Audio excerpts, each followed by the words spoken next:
의장님 안녕하십니까? 네. 오늘 경기복지신문과 인터뷰에 응해주셔서 감사합니다. 네, 반갑습니다. 취임 1주년을 맞으시는데 소감이 어떠십니까? 지난 1년 동안 뒤돌아볼 틈도 없이 열심히 시민들을 향해서 또 의회의 선진화를 위해서 매진해 왔는데, 그동안 좋은 성과도 있었고 좀 아쉬운 점도 남은 1년이 아니었나 이렇게 생각합니다. 남은 1년 동안 시민을 위한 의회가 보다 더 진취적이고 시민과 함께 1년을 잘 마무리할 수 있도록 노력하도록 하겠습니다. 지난 1년간 의장으로서 의정활동에 성과가 있다면 소개해 주십시오. 지난 11개월 동안 부천시 의회에서는 정례회 2회, 임시회 6회 등 8회에 걸쳐서 회의를 했습니다. 총 이제 120일간인데 조례안 등 결의안을 포함한 92건의 안건을 처리하였고, 그 중에서 의원발의 27건, 그다음 집행부안을 68건을 처리하였습니다. 그 중에서 가장 비중 있게 다뤘던 것은 부천시 FC 축구단 조례를 만장일치로 처리했던 것이 가장 기억에 남습니다.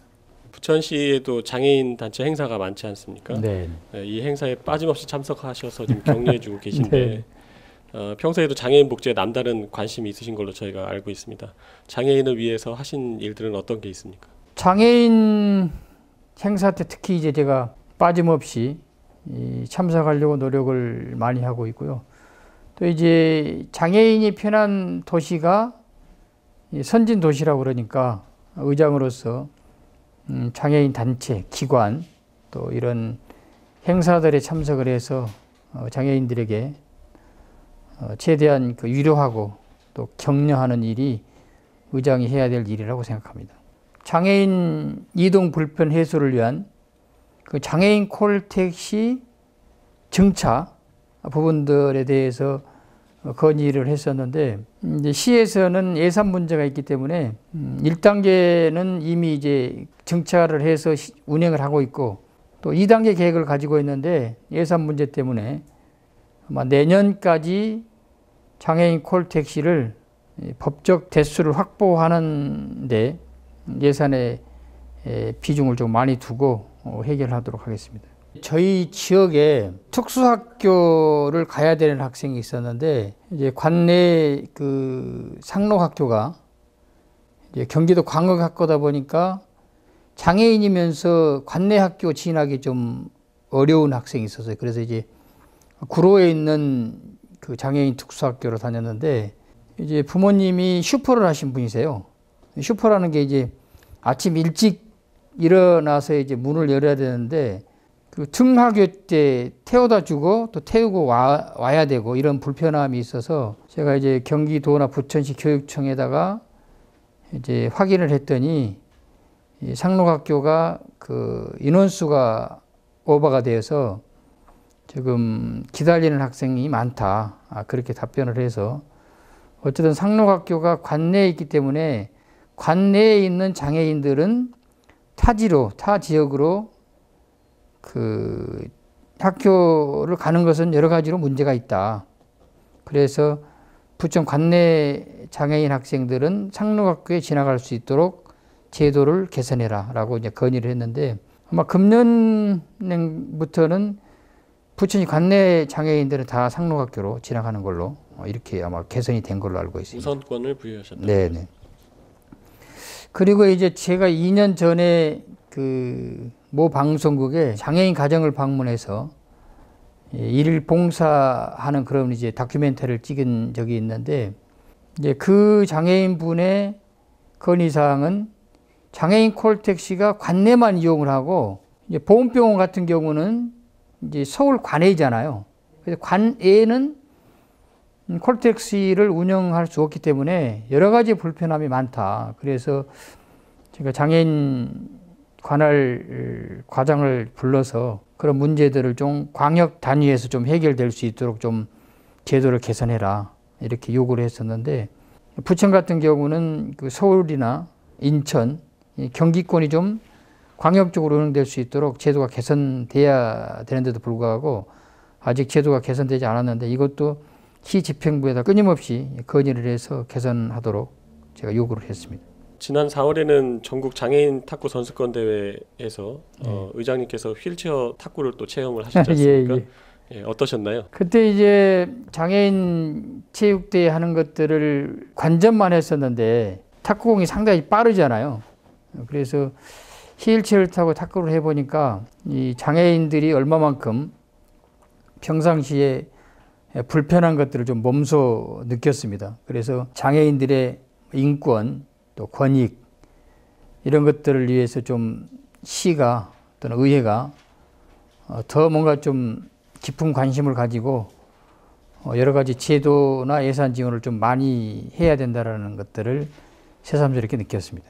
지난 경기도 장애인 체육대회에서 장애인 재활체육센터의 건립을 네. 또 얘기하셨었는데 네네. 현재 진행 상황은 어떻습니까? 아직 그 가시적인 성과가 나타나지 않고 있는데 어쨌든 이제 장애인과 비장애인이 함께 운동할 수 있는 그런 상황은 아니기 때문에 장애인 전용 그 체육 시설을 좀 갖추는 것이 필요하다는 생각을 했습니다. 아마 인천시 같은 경우도 장애인 전용 그 체육 시설이 있는 걸로 알고 있는데 우리 부천시도 장애인들이 좀 안전하게 또 즐겁게 운동할 수 있는 전용체육관 건립을 해야 된다라는 생각을 가지고 있고 지금까지는 가시적 성과가 나타나지 않고 있지만 이제 체육관을 짓기 위해서는 예산도 필요하고 또 부지 선정도 필요하기 때문에 여러 가지 이 장애인 체육 시설을 위한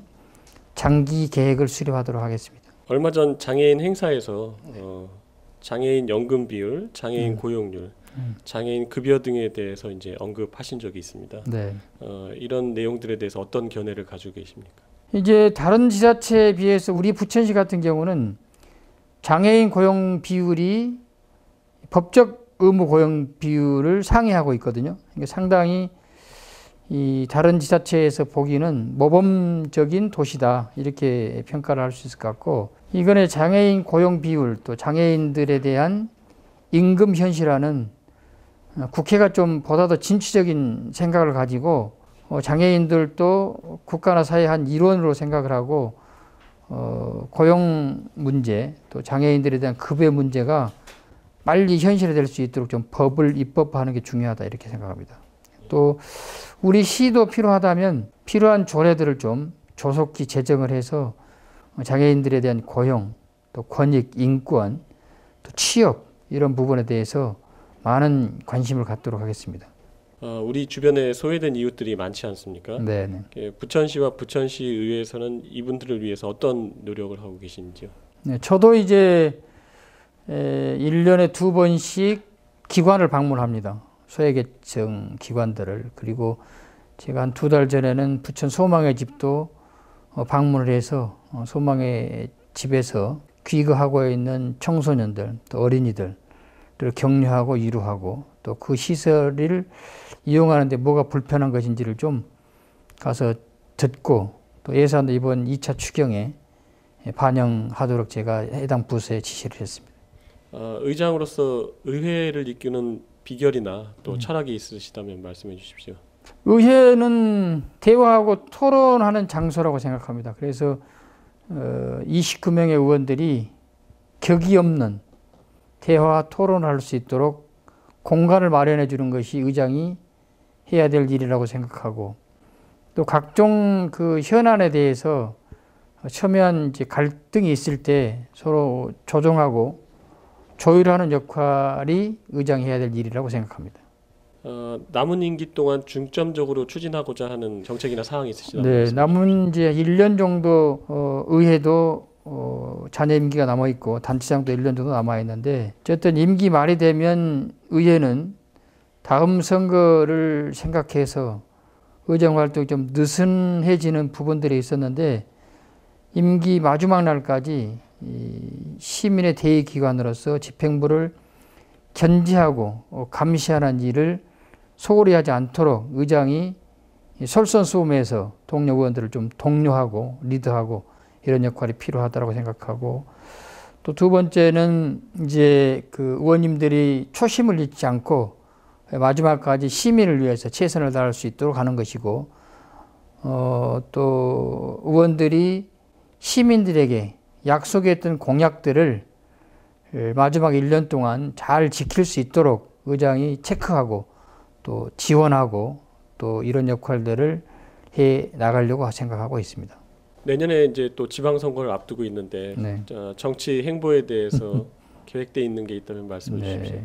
정치라는 것이 생물이기 때문에 미리 1년 앞을 내다보고 단정 짓기는 좀 어렵지만 시민이 부름이 있고 요청이 있으면 저는 국회든 또 단체장이든 뭐 어디 가서든지 또 어디로 진출하든지 간에 그 역할을 다할 수 있도록 만반의 내공을 좀 쌓고 또 공부도 좀 열심히 해서 준비를 지금 하고 있는 중입니다.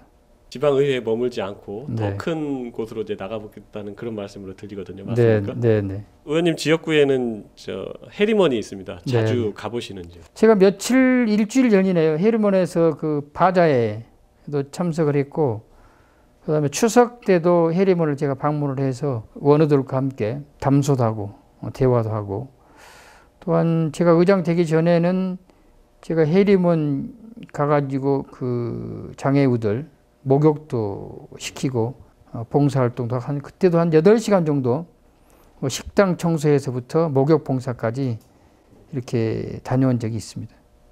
수시로 갑니다. 장애인을 접할 기회가 아무래도 자주 네. 있으신데 네.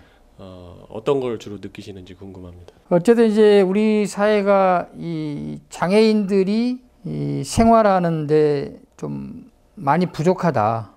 뭐 시설도 마찬가지고 또 시설에 대한 환경도 마찬가지고 그다음에 또 사회 여러 곳곳들이 장애인들이 생활하기는 좀 불편한 것들이 많아서 뭔가 좀 장애인들이 차이받지 않고 생활할 수 있도록 그 사회적 기반을 좀 확충하는 것이 매우 중요하다 이렇게 생각이 되고 실례로 이제 장애인들이 관공서나 또는 은행이나 또 이런 각종 기관들을 방문할 때도 상당히 이 불편함이 많습니다. 그래서 그런 것들을 좀 개선하고 또 해소됐으면 하는 그런 바람을 갖고 있습니다.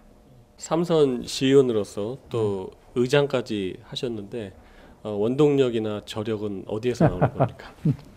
열심히 하는 것이 원동력이라고 봐요. 저도 지금도 제가 아침 한 6시에 일어나서 일주일에 수요일하고 토요일은 제 지역구 한 바퀴를 순회를 합니다. 지역을 돌고 또 지역의 여러 가지 문제점들을 좀 스스로 좀 체크도 하고 또 출근하는 시민들과 또 대화도 좀 하고 이렇게 이제 삼선이 될 때나 초선일 때나 변함없이 이렇게 지역구 관리를 하고 있습니다. 그리고 지역 주민들에게 약속했던 것들을 그 목숨과 같이 소중하게 생각하고 지키는 길.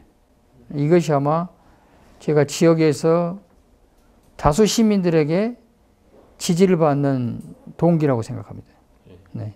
공약이 그야말로 공적인 약속이 돼서 실현이 될 수 있도록 많은 노력을 하신다는 말씀인 것 같습니다. 의장님 수상 경력이 화려하십니다. 이제 매니페스토 상 비롯해서 또 금년에는 신한국인 상도 수상하셨는데 어떤 상이었고 또 어떤 배경으로 받으시게 된 건지 소개해 주십시오.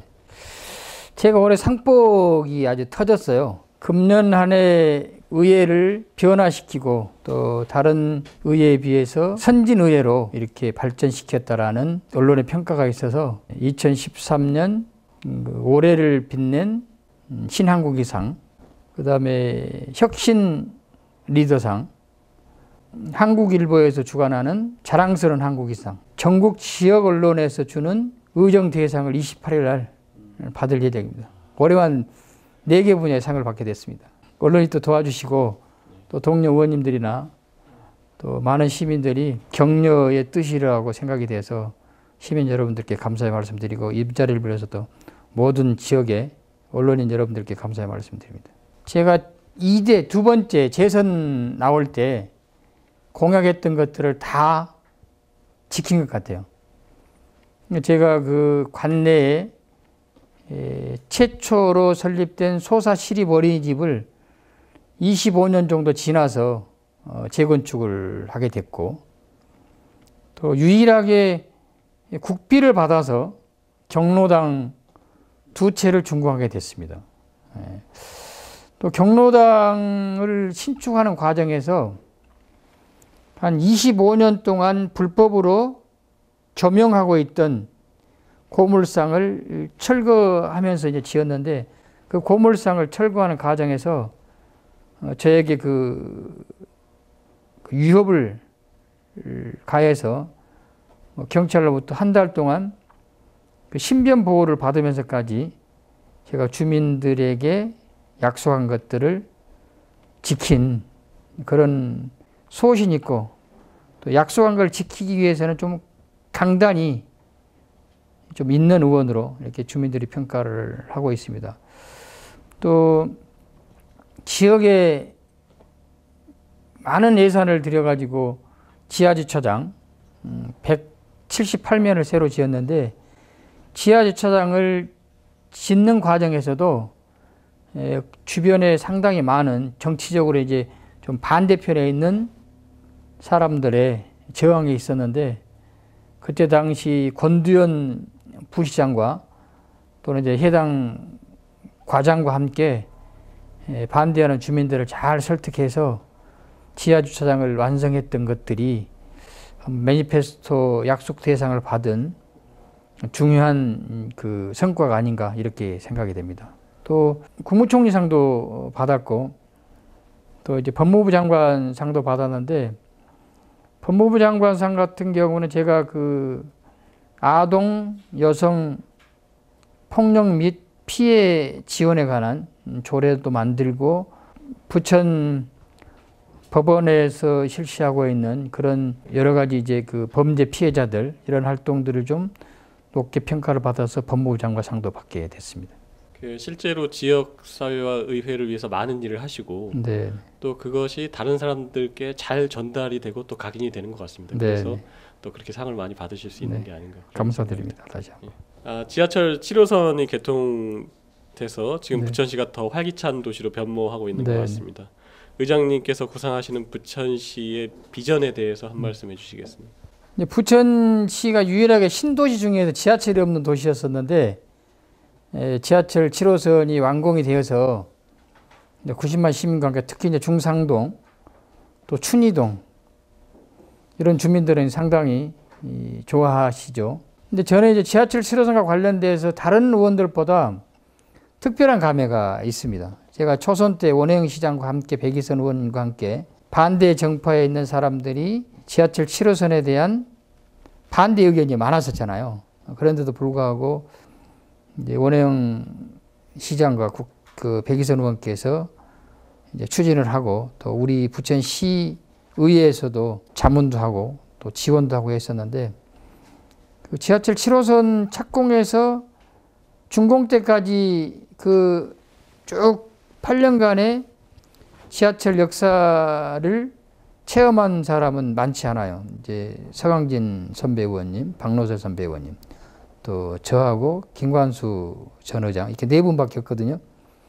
근데 이제 제가 의장 되고 나서 완공식을 했기 때문에 착공에서부터 완공까지 어떻게 보면 제가 주인공 같은 그런 느낌을 받습니다.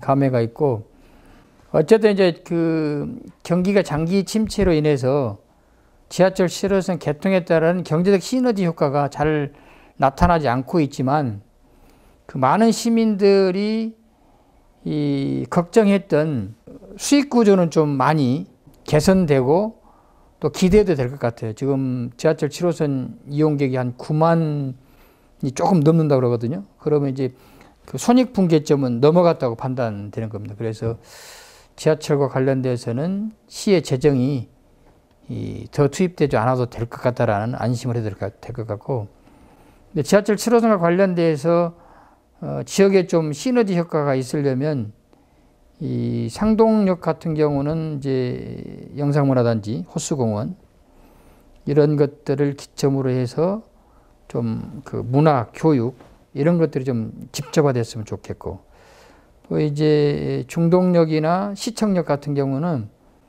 이제 대형 백화점들이 많잖아요. 그래서 관광, 쇼핑, 전시 이런 좀 테마에 있는 거리로 좀 발전됐으면 좋겠고, 춘희동 같은 경우는 거기가 이제 테크노파크가 들어가 있잖아요. 그래서 중소기업의 메카라 할 수 있는 제3, 4의 테크노파크가 좀 조성이 되어서 기존에 있는 그 조명, 또 로봇, 패키지 이런 사업들과 좀 그 융합될 수 있는 사업 구조가 좀 만들어졌으면 좋겠다. 그리고 종합운동장 역세권도 국가 R&D, 안 그러면 민간 기업의 R&D 센터를 좀 유치를 해서 지역의 일자리 창출, 그다음에 세수 확보, 또 새로운 부천이 돌아갈 수 있는 그 신성장 동력들이 좀 많이 유치가 되어서 부천시가 시성격 40주년을 맞는 금년인데, 어쨌든 간에 이제 뭐 부천시도 40년이 넘는 중년 도시이기 때문에 한 단계 더 도약하는 그런 계기를 좀 만들었으면 좋겠다는 그런 생각을 가지고 있습니다. 그러니까 전면적인 대규모 개발보다는 그렇습니다. 예, R&D 신성장 동력을 네. 중심으로 한 네. 소규모 개발로 가는 네. 게 좋겠다는 네. 말씀이신 네. 거죠. 끝으로 경기복지신문 독자에게 한 말씀 해주십시오. 우리 경기복지신문 발행인이신 그 안선숙 우리 회장님, 또 이하 여러 기자님들께 감사의 말씀드립니다. 요즘 인터넷 신문들을 좀 많이 창간도 하는데, 이 종이 신문을 만들어내는 신문사를 가장 존경합니다. 종합 신문도 주간지로 발행해 내기가 참 어려운데, 이게 특히 이제 이 복지 관련 신문이잖아요. 그래서 우리 이 경기복지신문 사주 또는 편집 취재 모든 분들께 감사의 말씀드리고, 앞으로 복지신문이 이 경기도의 모든 장애인들에게 꿈과 희망을 줄 수 있도록 더 발전되기를 기대합니다. 고맙습니다. 예, 의장님 오늘 바쁘신데 저희 인터뷰에 응해 주셔서 감사합니다. 네, 고맙습니다.